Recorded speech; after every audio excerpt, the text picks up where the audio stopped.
gurigaygii baa laga soo galay anoo ka maqan markaasaa weliba lai sheego layihi waanu kuu maydhin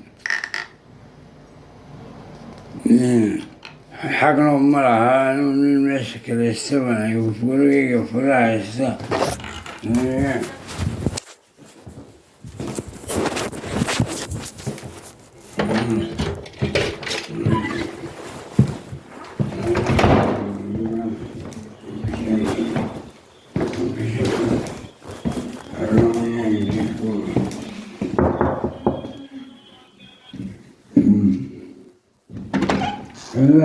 infection letter. I want to go.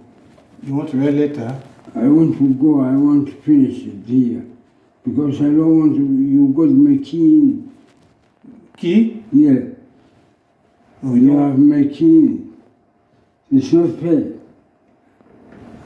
You know? And I don't want these people. I don't need medication. I don't need nothing. I'm okay. I'm a global person.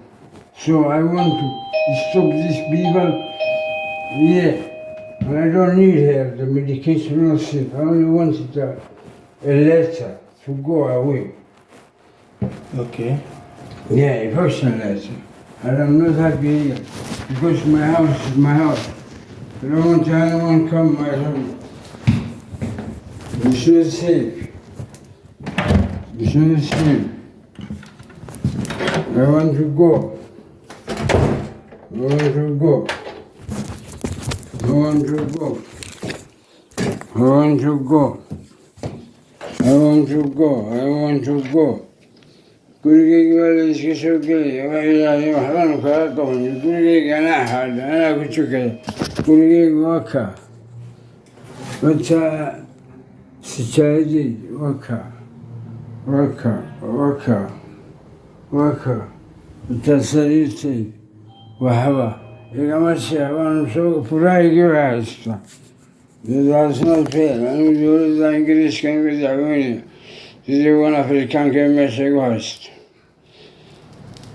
dawladda ingiriiskan uga dacwoonaya anigu dadkii afrikaanka ee meesha igu haysto waxaan qabaa ma jira ma waalmiyad qabaa guriga waalidana waan ku jira that's why I'm complaining for guriga waalidan ku jira that's why I'm complaining for gurigayga waa la iska soo gelaya furahayga waa la iska haystay waan baxaya wasalaam calaykum